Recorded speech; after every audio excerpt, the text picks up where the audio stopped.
Hi everyone, and welcome to the All Things ITSM Global Podcast coming to you from SITS. I'm Kirsty McGowan, and I'm here with Simone Jo Moore. Hi. Pete Bolger. Hi guys. And we're talking to Matthew Burrows today. Hello, nice to be here. Matthew, Hi Patrick. as a major exponent and evangelist for Sophia, what's been going on with it? So, Sophia, What is it, first of all, What actually, is just it? in case people Yeah, don't because know? I mean the acronym, some people won't know. The true. Skills Framework for the Information Age. So it's one of the best kept secrets we've got in the industry in one way, because Sophia has been around for about 13, 14 years. And it really is quite simple. It's a description of skills that we need in the information and communications technology sector. So it's not a description of how your organisation should be structured. It doesn't describe roles or jobs. It gives you skill descriptions you then use to describe jobs, roles, assess the skills you've got in the organisation, assess the skills you've got individually. And the reason I say it's a best kept secret really is because it's a not-for-profit organisation that runs it. So they don't have big budgets that they spend on marketing. So the people that find out about it, use it, love it, and it's grown steadily over that time. Which industries or where are industries getting the real benefit from this? So there's two questions here. Number one, where are industries getting the real benefit? But number two, what are the skills that are being identified as the most in demand, if you like, or the most in short supply? Yeah, sure. So the real benefits, there's two classic questions. If you talk to any CIO, IT manager, or any individual working in our industry, two killer questions. What skills do you have? What skills do you need? I guarantee you most people cannot answer those two questions, either on behalf of themselves or on behalf of their organisation. Why not? And what does Sophia do? So Sophia helps answer those questions because it provides a universal common language. Sophia's used in nearly 200 countries worldwide now. Yeah, that's what was going to be my question. You know, how widely has it spread now? Yeah, I think when version 5 was released in 2011, we were saying it's about 100 countries, over 100 countries, and I got the team to do an audit of where it's used, and it was something like 196 countries. Wow, that's So huge. that's why we say nearly 200 because it's expanding all the time. So, yeah, and that is pretty impressive for something a lot of people might not have heard about. Yeah. So, you know, I've had my training from Understanding Sphere through Oh you. yes, I remember. Yeah, model student, which is as really always. good. But very soon you're releasing version 6. Yeah. Now, some of the chatter and questions I've been getting about Sphere is what are the additional or new skills, because it's always evolving in IT, has been included now? Yeah. Well, actually, to answer that question, and Patrick, I probably didn't answer the question properly. You're saying who's getting the most value and where it's used. The key thing about Sophia is it's not a theoretical model. No. It actually reflects what's really happening out there. Yeah. So when we do an update of Sophia, which we've just done with version 6, which will be released at the beginning of July, it's actually people that are using it around the world that say this is what's been happening. You know, since 2011 when we had version 5, well, what's happened in our industry? Cybersecurity? Yes. Did we use the term cybersecurity in 2011? No, we probably talked about information security. Yeah. And which is social fine. media skills? Social media, big data. Yeah. Digitization of product and service. Digital. Right across the board. The word digital has come out. I mean, you look at the government reports from governments all around the world, the word digital comes out. But what does it mean? So all that's happened really in this version is that we've had input through open consultation from people that are using Sophia, as well as people that are not, people that actually are just reflecting what are the skills that we've got and what's changed. And they've either posed a question and said, actually, I think we're not very good at describing cybersecurity skills, or what about big data? It might be something as vague as that. Or they might say, actually, penetration testing. We do penetration testing. I'm not sure it's covered in Sophia. Here are some suggested descriptions for how we describe penetration testing. So the job that I've been doing in the last few months as design authority for version 6 is looking at all of those inputs, working with the team to first of all work out what do we do about the conflicting inputs. Some things do conflict, so you've got to go in there, find out what people are doing, how it's being used, make sure the descriptions are updated. So we started with version 5, 96 skills in version 5.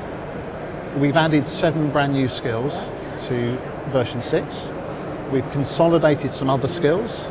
So we actually end up with 97. That was another question I had about, the duplications that can happen with skill sets. Oh, yeah. The dev team can call it one thing and the service desk can call it another, but it's the same skill. Well, I'll give you a classic example of that. So stakeholder relationship management and supplier relationship management.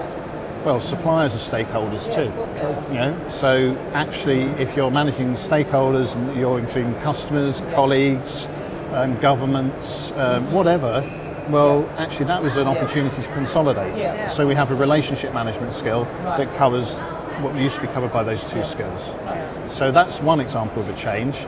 Another one around cybersecurity, we've added digital forensics, we've added penetration testing. Gee, that sounds so cool, doesn't it? Digital forensics.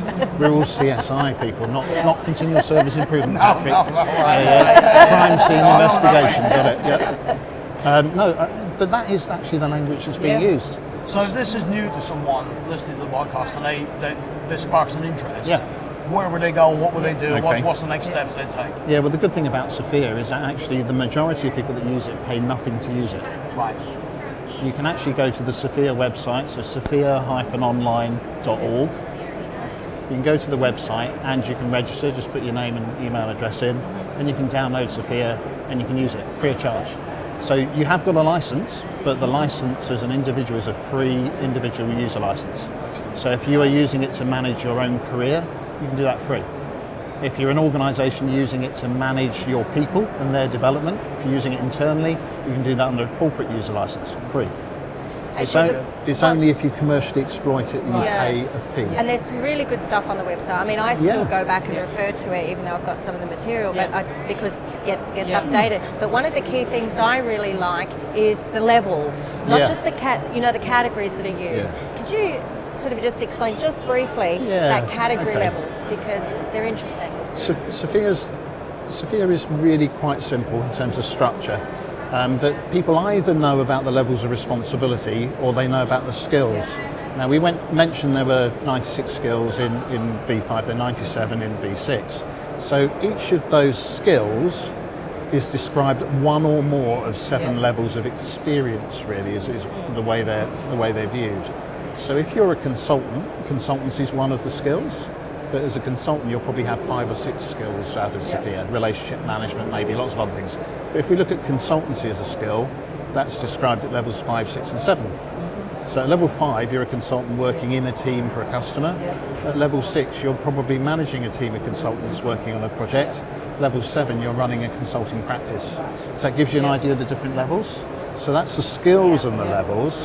But what Sophia also does is it uses the same 7 levels to describe levels of responsibility.